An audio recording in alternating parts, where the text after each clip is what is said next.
రాజకీయ జ్ఞానాన్ని ప్రసాదించిన నేల, చైతన్యం కోసం పోరాటం ఎలా జరిపాలో చెప్పిన నేల, చెప్పిన ఇతివృత్తం. ఎక్కడో నెల్లూరులో ఉండి సాయుధ పోరాటం చేయాలంటే మొత్తం అన్ని తెగించి ఉండాలి అని తెలంగాణ సాయుధ పోరాటాన్ని స్ఫూర్తిని కలిగించింది. అలాంటి గొప్ప నేల. నేను తెలంగాణ ఆంధ్ర విభజించినప్పుడు నా కన్నీళ్ళు, నేను దేనికి చెందినవాడిని నాకు అర్థం కాల. నా ఆత్మ ఇక్కడుంది, మొత్తం మందనుకున్నాను, సమస్యలు మనం అనుకున్నాను. ఈ రోజున ఇంకొకలాగా, ఇంకొక పద్ధతిలో, ఇంకొక క్రమంలో నాకు ఇక్కడికి వచ్చే అవకాశం, ఇక్కడికి వచ్చి మాట్లాడగలిగే అవకాశం ఇల్లు ఉన్నప్పటికీ నాకు ఎంత ఆనందంగా ఉందంటే 2008లో బహుజన్ సమాజ్ పార్టీ తోటి బెహన్జీ మాయావతి గారితో ఒకసారి మీరు కలవాలని చెప్పి చాలామంది సామాజిక స్పృహతో ఉన్న మేధావులు, దళిత మేధావులు అందరూ వచ్చి ఒకసారి వెళ్ళాలి, కలవాలని పరిస్థితిలో ఉంటుంది. ఆ రోజున కుదరలేదు. కానీ ఈ రోజున ఆ కళ నెరవేర్చడానికి, సాకారం అవ్వడానికి 11 ఏళ్ళు పట్టింది. ఇది నా చాలా అదృష్టంగా భావిస్తున్నాను.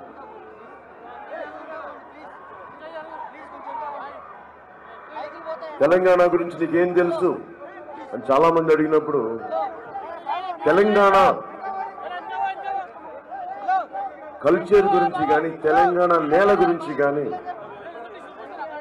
తెలంగాణలో పుట్టి పెరిగిన వాళ్ళు ఎంత పడతారో దానికి ఏమాత్రం తగ్గకుండా నేను నా కన్నీళ్ళు ఉండేనా తెలంగాణ కష్టాల మీద. తెలంగాణ వెనుకబాటుతనం, తెలంగాణ దోపిడీ చేసిన విధానం, నిజాం పోరాటం, తర్వాత ఊళ్ళల్లో నలిగిపోయిన విధానం.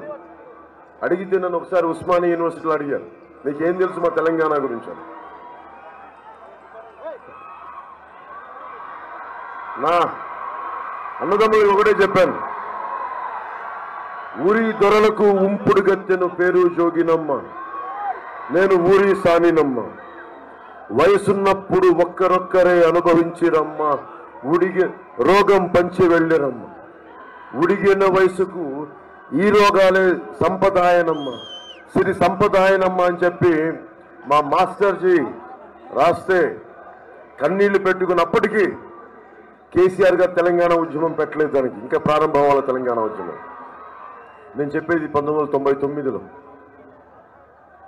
ఇది నాకున్న, అలాగే తెలంగాణ పల్లె పల్లె కన్నీరు పెడుతుందని చెప్పే పాట, నేను పాట రాయక ముందు తెలంగాణలో ఉన్న పుట్ట, తెలంగాణలో ఉన్న చెట్టు అభివృద్ధి పేరు మీద విధ్వంసానికి గురవుతుంటే కన్నీరు పెట్టిన వాడిని, నిస్సహాయతతోటి ఏమి చేయాలో తెలియక చూసిన వాడిని. ఈ రోజున ఆ కన్నీళ్ళే, ఆ కష్టాలే జనసేనని పెట్టి ఈరోజు ఇలా మీ ముందుకు వచ్చేలా చేస్తున్నాయి. నేను ఏం కోరుకుంటాను, ఎంత అభిమానం ఉండి సంపాదించుకోగలిగే శక్తి ఉండి నాకు ఏంటి నన్ను తీసుకొచ్చింది ఇక్కడికి అంటే, సగటు మనిషి కష్టం. సమాజంలో కేవలం కొన్ని వర్గాలే, కొంతమందికే అధికారం, మిగతా వారందరికీ అది అందనంత దూరం అంటే చాలా ఇబ్బంది ఉండేది, కష్టాలు ఉండే. ఇవన్నీ అర్థం చేసుకున్నాం. 2009లో సామాజిక న్యాయం అనే అంశం పెట్టింది. ఉస్మానియా ప్రొఫెసర్లు అందరూ వచ్చి, విద్యార్థులందరూ వచ్చి, మేము మిమ్మల్ని నమ్ముతున్నాం, మిమ్మల్ని మీ అన్నయ్య గారిని, మీరు సామాజిక న్యాయం చేయండి అంటే ఆ రోజున ఎవ్వరూ కూడా అసలు కొన్ని కులాలని గుర్తించలేని పరిస్థితుల్లో కూడా ఆ రోజున అత్యధికంగా సీట్లు ఇచ్చి మార్పు కోసం శ్రీకారం చుట్టాం. అధికారంలో రాలేకపోయి ఉండొచ్చు, కానీ మార్పుకైతే శ్రీకారం చుట్టిన రోజు అది, సంవత్సరం అది. కానీ ప్రత్యేక పరిస్థితులు అంటే ఒక పార్టీ పెట్టాలి అంటే, ఒక పార్టీ పెట్టి ముందుకు నడిపించాలంటే వేల కోట్లతో ముడిపడి ఉంది. కుట్టిల నీతులు, వెన్నుపోట్లు, భయాలు, ఆందోళనలు. కానీ నేను ఎందుకు వచ్చాను ఇక్కడికి ఇంత దూరం అంటే, చిన్నప్పటి నుంచి నేను చదువుకున్నాను, పుస్తకాలు, వీటన్నిటికంటే పైన పెద్దలు మాన్యావర్ కాంశీరామ్ గారి జీవితాన్ని చదివిన తర్వాత, చెప్పులు కూడా డబ్బులు అవుతాయి కొనుక్కుంటే అంటే, లారీ టైర్లు కోసి చెప్పులుగా వేసుకొని డబ్బులు లేకపోతే ఒక పూట తిని ఒక పూట తినకుండా ఒక సభ పెట్టాలి అంటే చాలామంది ఒక పూట భోజనం మానేసి అందరు నిధులు సమీకరించుకొని సభ పెట్టి, ఇలాంటి పరిస్థితుల్లో ఇవి నన్ను ప్రభావితం చేస్తున్నాయి. ఒక్క కేసు లేకుండా, ఒక ఆందోళన లేకుండా, కేవలం ఓటు అనే ఒక ఆయుధం ద్వారా సమూలమైన మార్పును తీసుకొచ్చారు కాంశీరామ్. ఆయన వేసిన అడుగుజాడల్లో అంటే నేను ఈ రోజున బెహెన్జీ మాయావతి గారి కష్టాన్ని ఎలా తెలుసుకోగలనంటే, నేను ఇంత పెద్ద నటుడిని, ఇన్ని కోట్ల మందికి తెలిసిన వాడిని, కోట్లు సంపాదించేవాడిని, ఒక పార్టీ పెట్టాలంటే ఎన్ని రకాలుగా నలిగిపోవాలి, ఎన్ని రకాలుగా తిట్లు తినాలి, ఎన్ని రకాలుగా ఇబ్బందులు పడాలి. అలాంటిది ఆవిడ ప్రారంభించిన రోజున బెహెన్జీ మాయావతి గారు, ఆవిడ పండిట్ జవహర్లాల్ నెహ్రూ గారి కూతురు కాదు, ఇందిరాగాంధీ గారిలాగా, కవిత గారిలాగా కేసీఆర్ గారి కూతురు కాదు. ఆవిడ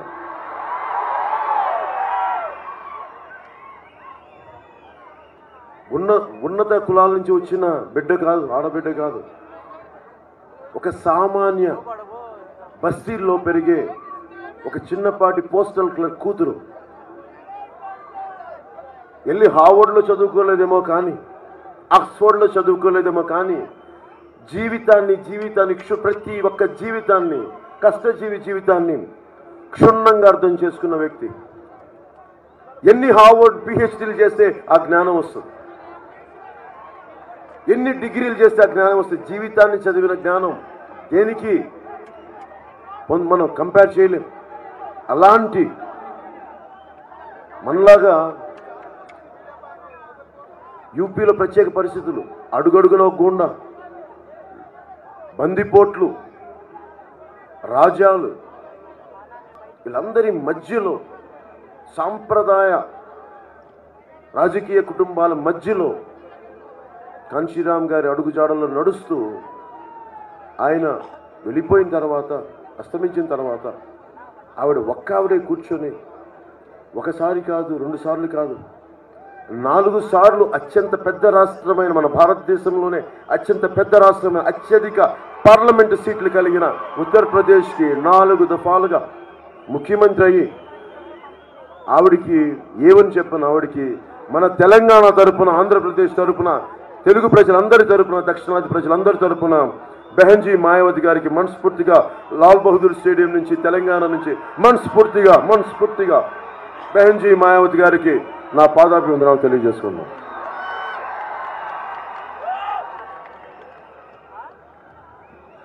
ఒక తెలంగాణ ఉద్యమం ప్రారంభమైనప్పుడు మనందరికీ తెలిసింది, ఇంతమంది యువత మనకి ఉస్మానియా యూనివర్సిటీ కానీ, విద్యార్థులు కానీ, మనకి ఆర్ఈసీ నుంచి, వరంగల్ ఆర్ఈసీ నుంచి కానీ ఏం కోరుకున్నారంటే, ఒక మార్పు జరుగుద్ది. తెలంగాణ అనేది ఒక సమూలమైన మార్పు, దోపిడీ వ్యవస్థ నుంచి వచ్చే మార్పు. జస్ట్ ఒక రాష్ట్రం విడిపోవడం కాదు నేను చూస్తా, ఒక దోపిడీ వ్యవస్థ నుంచి మార్పు, అవినీతి రహిత పాలన, కుటుంబ పాలన కాదు, ఇన్ని రకాల కోరికలు, దాని ఆశయాలు మిళితమై ఉన్న ఉద్యమం అది. నేను నెల్లూరులో ఉన్నప్పుడు ప్రజా కళాకారుడు గద్దర్ గారికి చెప్పాను ఒకసారి, తెలంగాణ పీక్ ఉద్యమంలో, బండెనక బండి గట్టి 16 బండ్లు గట్టి ఏ బండిలో పోతున్నా కొడుకు నైజాము సర్కరోడా నేను తెలంగాణలో నేర్చుకోలేదు, మా నెల్లూరులో నేను చదువుతున్నప్పుడు నేర్చుకున్నా, విన్నా నా పాట. ఒక రంగుల కళ కానీ, మా భూమి కానీ, ఇవన్నీ ఎక్కడో నెల్లూరులో పొద్దున్న చూసి ప్రభావితం చెందాం. అలాంటి గద్దర్ గారికి ఒకసారి విన్నవించాను.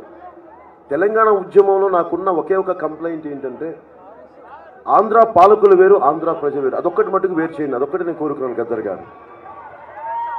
పాలకులు చేసిన తప్పులకి ఆంధ్ర ప్రజలు అనొద్దు, అదొక్కటే నా విన్నపం. అంతకుమించి నాకు తెలంగాణ వస్తే ఆనందపడేవాళ్ళు నేను మొదటివాడిని, ఆనందించినవాడిని కాదు. నా సమస్య వ్యక్తుల మధ్య ద్వేషం ప్రజల మధ్య ఉండకూడదనే, అది సదుద్దేశం. దాంట్లో ఏమాత్రం ఇది లేదు, నాకు స్వార్థం లేదు. అందరూ బాగుండాలని కోరుకునే ఒక తండ్రి, ఒక సమాజ హితువు కోరుకునే వాళ్ళు ఎవరైనా సరే అందరూ బాగుండాలని కోరుకుంటారు. అంతకుమించి వేరే దాంట్లో ఈ స్వార్థం లేదు. దోపిడీ వ్యవస్థ ఆంధ్ర పాలకుల్లో ఉన్నా, తెలంగాణ పాలకుల్లో ఉన్నా ఖచ్చితంగా మనం వాళ్ళు నిలువరించాల్సిన అవసరం ఉంది. నాకే కనుక తెలంగాణ ఉద్యమం కానీ నా చేతుల్లో కానీ ఉండుంటే ఆంధ్ర పాలకులకి చుక్కలు చూపించాను. నా దురదృష్టం, నేను తెలంగాణలో పుట్టలేదు, కానీ తెలంగాణలో పునర్జన్మ తీసుకున్నవాడిని కరీంనగర్లో.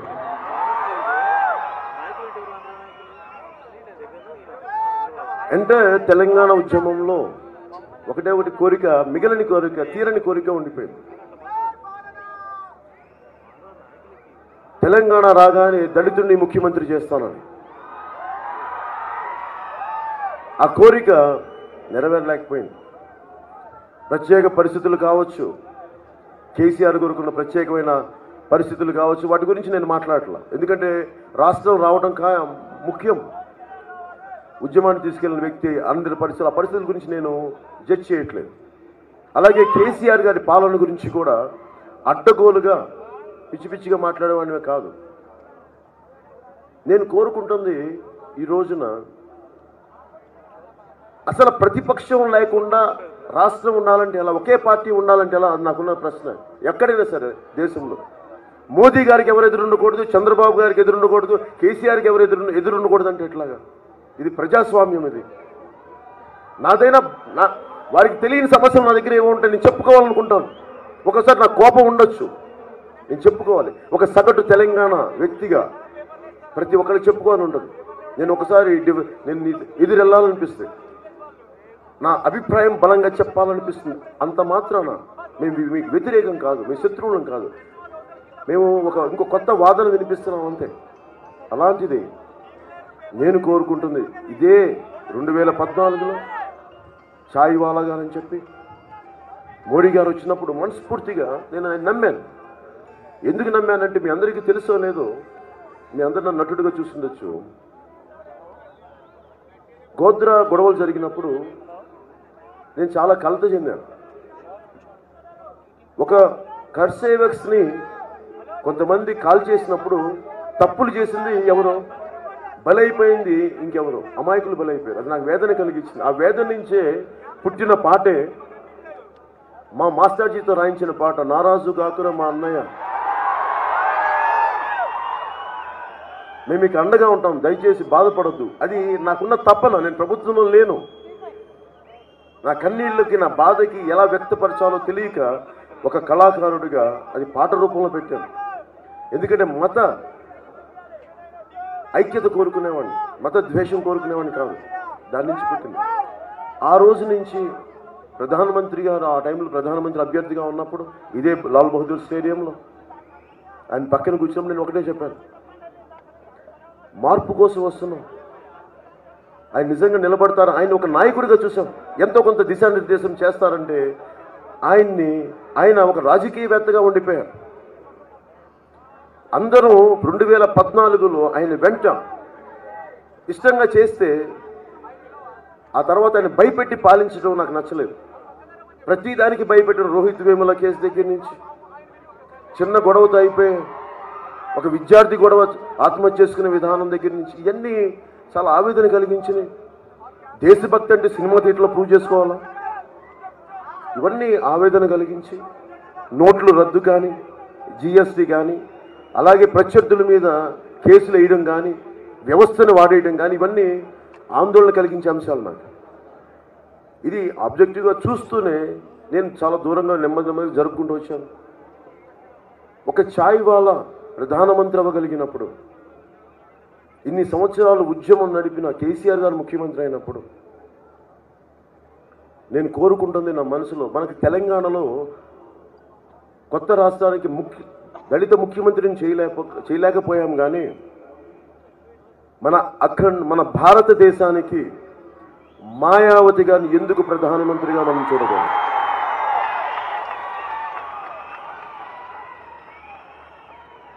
ఆ ఒక్కరే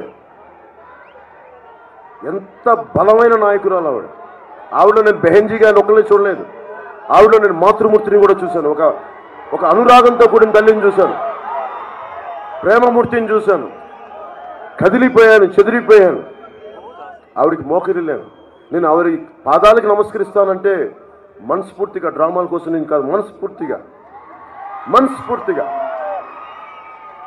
అంటే నేను ఆవిడ పాదాలకు నమస్కరిస్తానంటే మనస్ఫూర్తిగా, డ్రామాల కోసం నేను కాదు, మనస్ఫూర్తిగా అంటే ఉత్తరప్రదేశ్ లాంటి రాష్ట్రంలో అడుగడుగున గుండాలుండి అలాంటి చోట్ల ఒక్కరే వచ్చి లా అండ్ ఆర్డర్ అంటే మన భేదం లేకుండా బీఎస్పీ ఎమ్మెల్యేలు తప్పు చేసినా కానీ వాళ్ళని రోడ్డు మీద నడిపించేంత బలమైన వ్యక్తిత్వం. అలాంటి వ్యక్తులు కదా ప్రధానమంత్రి అయితే ఈ దేశం ముందుకెళ్తుంది. నేను కోరుకుంటున్నాను ఈ రోజున తెలంగాణ నేల నుంచి, ఈ నేల దళితుడిని ముఖ్యమంత్రిగా చూడాలని ప్రతిధ్వనించింది ఈ నేల, కోరుకుంది ఈ నేల.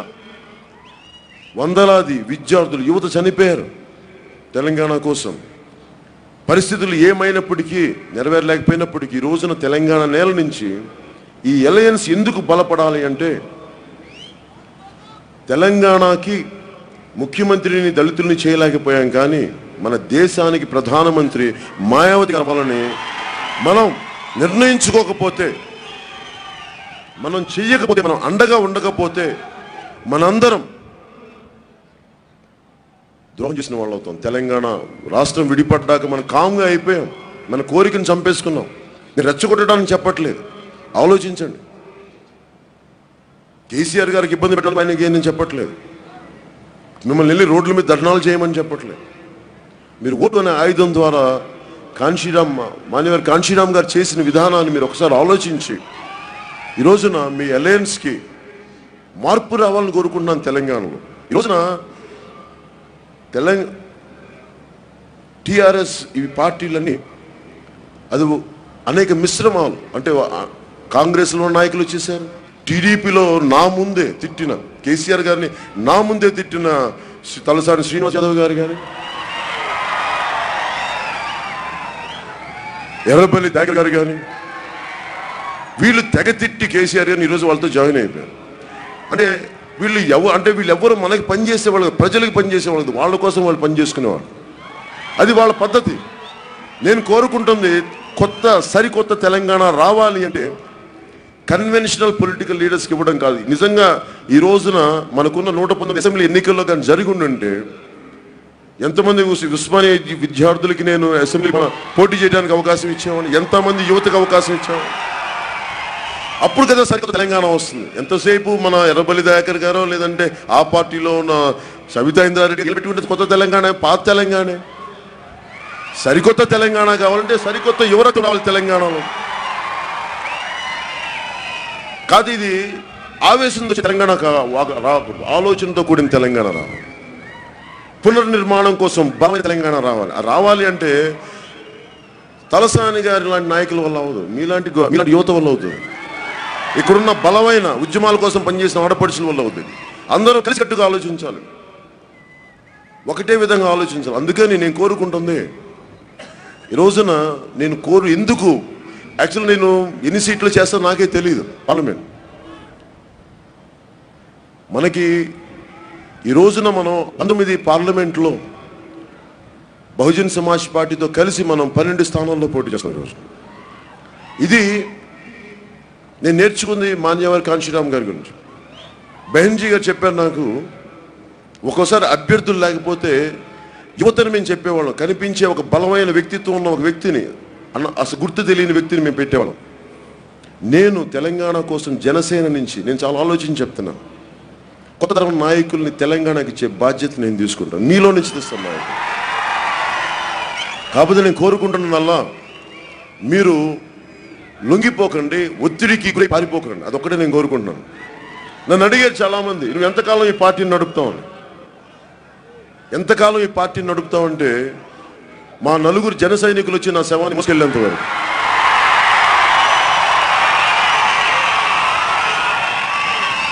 ఆదిలాబాద్లో తాండాలకు వెళ్తే,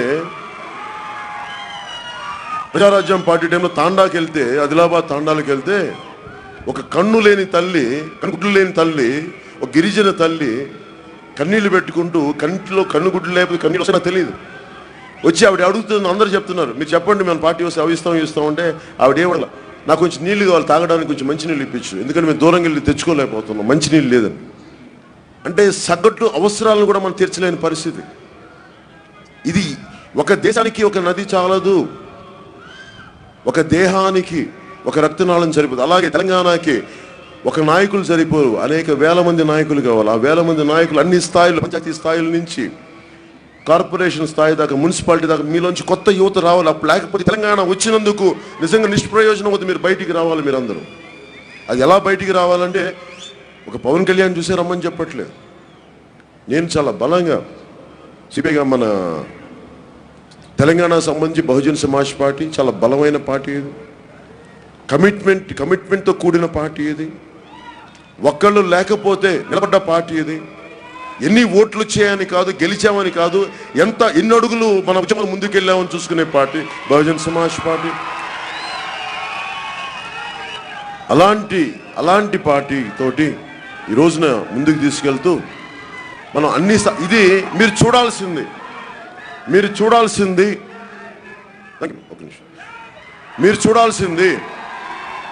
చూడాల్సింది ఈ ఎన్నికల్ని ఎట్టి పరిస్థితుల్లో గెలిచేయడం, ఎట్టి పరిస్థితుల్లో పోరాటం చేయడం చాలా ముఖ్యం. 12 స్థానాలు పోరాటం చేయడం చాలా ముఖ్యం.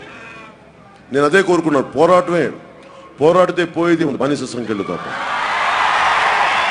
తెలంగాణ వచ్చినప్పుడు నాకు ఒకటే గుర్తొస్తుంది, మీకు 1,00,000 ఉద్యోగాలు కావాలి, ఇవంటే 1,00,000 ఉద్యోగాలు సృష్టించచ్చు, కానీ కొంచెం సమయం తీసుకుంటుంది. కానీ మీ అందరికీ ఉస్మానియా విద్యార్థులకి చాలామంది కోపాలు ఉన్నాయి, మా ఉద్యోగాలు ఇవ్వలేదు, ప్రభుత్వ ఉద్యోగాలు ఇవ్వలేదు. నేను అర్థం చేసుకోగలను ఆ వేదనని.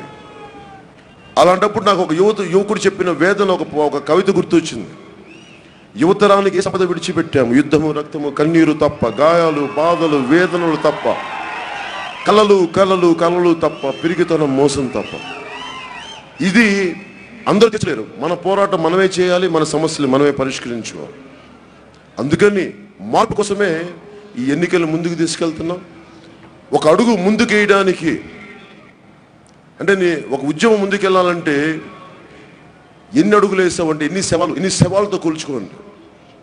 అలాగే ఈ రోజున మనం అడుగులు వేయడం చాలా ముఖ్యం రాజకీయ ప్రస్థానంలో. అందుకని ప్రస్థానం కోసం 12 మంది అభ్యర్థులను మీకు పరిచయం చేస్తాం.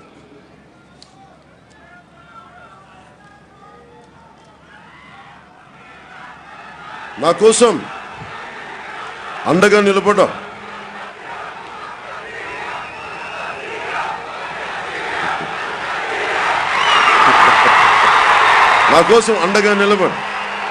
మల్కేజ్గిరి ముందుగా బహుజన్ సమాజ్ పార్టీ అభ్యర్థులను పరిచయం చేశాను.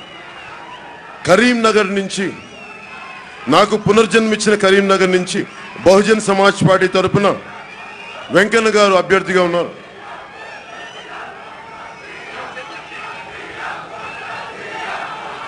అలాగే పెద్దపల్లి నుంచి బాలా కళ్యాణ్ గారు బహుజన్ సమాజ్ పార్టీ నుంచి నిలబడుతున్నారు.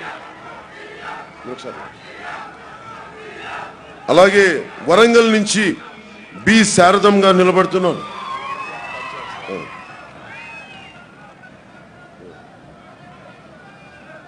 అలాగే నాగర్ కర్నూలు నుంచి బి యూసఫ్ గారు నిలబడుతున్నారు. చేవెళ్ల నుంచి బహుజన్ సమాజ్ పార్టీ తరఫున విజయ్ ఆర్య గారు నిలబడుతున్నారు. మీరు చూడండి, ఈరోజు బహుజన్ సమాజ్ పార్టీ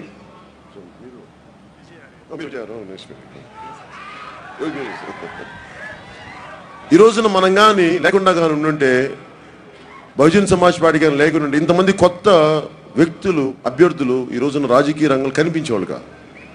ఇంతమంది ఈ సమస్య అంటే ఈ పరిస్థితి వచ్చిండేది కాదు. కొత్తదనం రాకపోతే క్షీణించిపోద్ది ఏదైనా సరే. ఇంకా కొత్తదనం కోసం కొత్త తరాన్ని తీసుకొచ్చాం, అండగా నిలబడే వాళ్ళని తీసుకొచ్చాం. అలాగే జనసేన నుంచి ఆదిలాబాద్ నుంచి నరేందర్ నాయక్ నిలబెడుతున్నాం. అలాగే ఖమ్మం నుంచి సత్యనారాయణ గారు నిలబెడుతున్నాం. మహబూబాబాద్ నుంచి భువ్యా భాస్కర్ గారు నిలబెడుతున్నాం.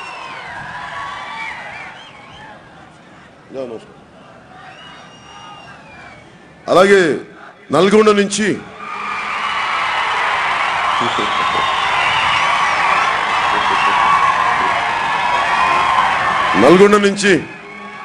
అమెరికా నుంచి వచ్చేసి తెలంగాణ కోసం ఉండాలని చెప్పి వచ్చిన సతీష్ రెడ్డి గారిని నల్గొండ అభ్యర్థిగా నిలబెడుతున్నాం. నిజామాబాద్ నుంచి గుస్సాపూర్ శంకర్ గారు నిలబెడుతున్నాం. ఒక నిమిషం. అలాగే సికింద్రాబాద్ నుంచి జనసేన పార్టీకి నేను సినిమాలో ఉన్నప్పుడు నాకు అండగా ఉన్న జన సైనికుడిగా స్టార్ట్ చేసి ఈ రోజు జనసేన నాయకుడిగా వచ్చి అయిన మా శంకర్ గౌడ్ గారిని సికింద్రాబాద్ నియోజకవర్గానికి జనసేన పార్టీ తరపు నుంచి అభ్యర్థిగా నిలబెడుతున్నాం. అలాగే నాకు వెన్నంటే ఉండి 2008 నుంచి అండగా ఉన్న బొంగుళూరు మహేందర్ రెడ్డి గారిని మల్కాజ్గిరికి నిలబెడుతున్నాం. అంటే నా ప్రజెంటేషన్ ఏంటంటే, ఈ రోజున మనం బహుజన్ సమాజ్ పార్టీ కానీ జనసేన కానీ లేకుండా కానీ ఉండుంటే ఈ రోజున పోరాటం చేయడానికి ఇంతమంది బయటకు వచ్చేవాళ్ళు కాదు. ఈ రోజున చేస్తున్న పోరాటం మనకి ఎన్ని సీట్లు వస్తాయో నాకు తెలియదు. కానీ నేను తెలంగాణ ఉద్యమం నుంచి నేర్చుకుంది, మార్పు కోసం ఒక అడుగు ముందుకు వేయకపోతే మనం ఎప్పుడు మార్పు తీసుకోవాలి. అందుకని ఈ రోజున ఈ మార్పు మొదలు పెడుతున్నాం.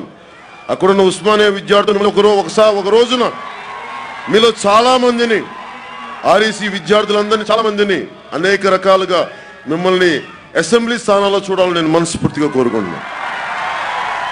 సో నాకు ఇంతటి అద్భుతమైన అవకాశాన్ని ఇచ్చిన మీ అందరికీ, బహుజన్ సమాజ్ పార్టీ జనసేన పార్టీ నాయకులందరికీ ధన్యవాదాలు తెలుపుకుంటూ, ఎవరి అండదండలు లేకుండా ఒక్కరిగా వచ్చి వ్యవస్థ అయిన బెహన్జీ మాయావతి గారిని ఆహ్వానిస్తూ వారి గురించి వారి సందేశాన్ని మన తెలంగాణకి, మన ఆంధ్రప్రదేశ్కి ఇమ్మని మనస్ఫూర్తిగా బెహన్జీ గారిని కోరుకుంటున్నాం. బెహన్జీ థ్యాంక్స్ చెప్పబోయే ముందు రెండు ముక్కలు పెద్దలు కేసీఆర్ గారి దృష్టికి, తెలంగాణ నుంచి హైదరాబాద్ దృష్టికి తీసుకురావాలి 2 అంశాలు ఉన్నాయి.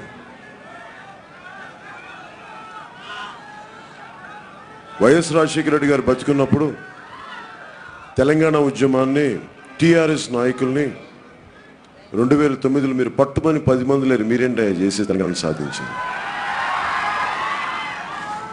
అలాగే వైఎస్ జగన్మోహన్ రెడ్డి గారు ఇక్కడికి వచ్చినప్పుడు వరంగల్లో విద్యార్థులు బయటికి పంపించేసారు, ఇక్కడ రావద్దని చెప్పి. పద్మాలయ స్టూడియోస్లో మందు పాత్ర పెట్టి అన్యాయంగా అమాయకులు తెలంగాణ బిడ్డలు చనిపోతే, ప్రజలు చనిపోతే ఆ రోజున అందరూ ద్వేషించారు. మరి అలాంటి వ్యక్తుల్ని మీరు ఈ రోజున మీ మన యాదగిరి గుట్టకి జగన్మోహన్ రెడ్డి గారు వచ్చి అక్కడ పద్ధతులు పాటించుకుంటూ చెప్పులు వేసుకుని వెళ్ళిపోతే కేసీఆర్ గారు ఒప్పుకుంటారా? మరి ఆయన తిరుమల చేశారు. మరి ఇలాంటి ఎన్నో, ఆయన ఎమ్మెల్యేలు చొక్కాలు పెట్టుకుంటారు, అధికారులు పోలీసు అధికారులను కొడతారు. అవన్నీ కేసీఆర్ గారు వాళ్ళు తెలంగాణలో చేసుకుంటారా? మరి అలాంటి కేసీఆర్ గారు జగన్మోహన్ రెడ్డి గారికి మేము అండగా ఉంటామంటే మిమ్మల్ని తిట్టిన వ్యక్తుల్ని మీరు వెనకేసుకొస్తే మేము ఏం చెప్పం, ఎలా బాధపడము, ఏం చేయాలి? మీరు ఉద్యమాల్ని నడిపిన వ్యక్తులు, ఆ గౌరవం మాకుంది. మీరు ఆంధ్ర ప్రజలకి చంద్రబాబు నాయుడికి రిటర్న్ గిఫ్ట్ ఎంత ఇస్తున్నారో లేదు తెలియదు, కానీ ఆంధ్ర ప్రజలకు చాలా హింసతో కూడిన గిఫ్ట్ ఇచ్చే, బహుమతి ఇచ్చే పరిస్థితులు ఉన్నాయి. మీరు చంద్రబాబు గారికి గిఫ్ట్ ఇవ్వాలనుకుంటే ఆయన ఇల్లుని సీజ్ చేయండి, ఇల్లు సంతోషం, మాకు ఇబ్బంది లేదు. కానీ మీ ఇద్దరి పగా ప్రతీకారాలో దయచేసి ప్రజల్ని, ఆల్రెడీ 10 సంవత్సరాలు నలిగిపోయాం, వదిలేయండి, దయచేసి ప్రజల్ని వేరు చేయండి. నేను ఒకటే కోరుకున్నాను కేసీఆర్ గారికి, ఇంతకాలం అయిపోయారు, తిట్టారు, ఇంకా ఆపేసండి గొడవలు. కావాలంటే మీరు కేసీఆర్, మీరు చంద్రబాబు గారు తెలుసుకోండి. మీరు దయచేసి మీరు న్యూట్రల్గా ఉండండి, ఆంధ్రప్రదేశ్ రాజకీయాల్లో వేళ్ళు పెట్టద్దు దయచేసి. మీరు నిజంగా చంద్రబాబు గారు రిటర్న్ గిఫ్ట్ ఇవ్వాలంటే ఉస్మానియా విద్యార్థులను ఆంధ్రాలో నిలబెట్టి టీఆర్ఎస్ తరఫు నిలబెట్టండి, అప్పుడు వేసింది నేను ఒప్పుకున్నాను, నేను సపోర్ట్ చేస్తాను. కానీ అన్యాక్రాంతంగా, దుర్మార్గంగా వీళ్ళు అంటున్న వాళ్ళని మీరు ఇన్ని రకాలుగా, మీరు దయచేసి న్యూట్రల్గా ఉంటే నాలాంటి ఆంధ్రప్రదేశ్ని ఆదుకోవడానికి ఉన్నాడు. దయచేసి మీరు నా పోరాటాన్ని మీరు నిర్వీర్యం చేస్తున్నారు. నేను ఎప్పుడు చాలా జాగ్రత్తగా ఆచితూచి మాట్లాడాను కేసీఆర్ గారితో. నా విన్నపం హైదరాబాద్ నుంచి, దయచేసి మీరు ఆంధ్రప్రదేశ్ రాజకీయాలు దయచేసి మీరు వైఎస్ జగన్ గారి నుంచి పక్కన పెట్టండి. చంద్రబాబు గారితో పగా ప్రతీకారాలు ఉంటాయని వాళ్ళ అబ్బాయిని ఇక్కడ పిలిపించుకొని ఇక్కడ ఏదో చేయండి, నోటికి నోటు కేసులు ఉన్నాయి, వాటి ఎదిరించండి. దయచేసి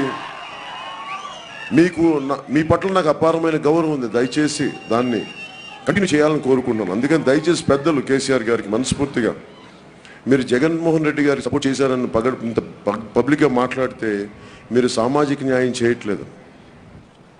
అలాంటప్పుడు తెలంగాణ ఉద్యమంలో ఎలాంటి విప్లవాలు వచ్చినాయి, ఎలాంటి ఉద్యమాలు వచ్చినాయో, నేను పార్టీలో గెలుస్తానో లేదో నాకు తెలియదు, కానీ తెలంగాణ ఉద్యమ స్ఫూర్తిని తీసుకొని నేను బయటకు వచ్చేస్తాను ఆ రోజు. దయచేసి దీనిని పెద్దలందరూ అర్థం చేసుకొని సంయమనం పాటిస్తూ రాజకీయ వ్యవస్థ నడపవలసిందిగా మనస్ఫూర్తిగా కోరుకుంటూ, ఇలాంటి అద్భుతమైన అభివృద్ధిని ఒడిదుడుకుల మధ్య, కష్టాల మధ్య ఉత్తరప్రదేశ్ని అత్యంత అద్భుతంగా ముందుకు తీసుకెళ్లిన బెంజీ మాయావతి గారిని మనస్ఫూర్తిగా ఒక్కసారి నా తరపున ఆవిడకి ధన్యవాదాలు తెలుపుకుంటూ, ఒక ముగింపు మాటలుగా 2 వాక్యాలు మాట్లాడతాను. నేను చాయ్ వాలా అని చెప్పి ప్రధానమంత్రిగా ఇదే స్టేజ్ నుంచి ప్రధానమంత్రి అయిపోయారు. ఈ రోజున మళ్ళీ నేను చౌకీదార్ అని చెప్పారు. చాయ్ వాళ్ళ గబుక్కుని మధ్య అయిపోయారు. అంటే చాయ్ గ్లాస్ మన దగ్గర ఉండటం వల్ల ఆయన చాయ్ లేదనుకుంటా ఆయన దగ్గర, అందువల్ల చౌకీదార్ అయిపోయారు. సరే, ఏమి చూసినా కానీ చౌకీదార్ గారు ఏవి డబ్బులు ఇవ్వరు. చౌకీదార్ గారు ఇష్టం ఉన్న వాళ్ళ మీద దాడులు చేయిస్తారు, ఇన్కమ్ ట్యాక్స్ దాడులు కానీ మిగతా దాడులు కానీ. మనం ప్రేమించి ఆయన ఎన్నుకుంటే ఆయన భయపెట్టి పాలించాలని చూస్తున్నాం. దీనికి మేము విరుద్ధం. ఈ దేశం ఎలాంటిదంటే బాబాసాహెబ్ అంబేద్కర్ గారు కానీ, కాంశీరామ్ గారు కానీ, పూలే, నారాయణ గురు, పెరియార్ ఇలాంటి మహానుభావులు చచ్చిపోవడానికి సిద్ధపడతాయి కానీ స్వేచ్ఛని పోగొట్టుకోవడానికి సిద్ధపడతారు. వదిలేస్తాం ప్రాణాలు, కానీ మీరు పదే పదే పదే భయపెడతారు. భయపడే వాళ్ళకి మేము భారతదేశం, మేము మూలవాసులం, మేము భారతదేశస్తులం. మా గుండెల్లో భయం అనేది లేదు. స్వేచ్ఛ కోసం పోతే ప్రాణాలు కొట్టుకుంటాం తప్ప భయపడం, వాళ్ళు ఎంత పెద్ద వ్యక్తులైనప్పటికీ. అలాంటి ధైర్యాన్ని మాకు గుండెలో నింపిన బెహన్జీ మాయావతి గారికి మనస్ఫూర్తిగా ధన్యవాదాలు తెలుపుకుంటూ సభను ముగిస్తూ ఒక్కసారి జై భీమ్ తెలుపుకుంటూ భారతమాత జై జైలు పలుకుతూ జై హింద్ పలుకుతాం. జై హింద్. बहुजन समाज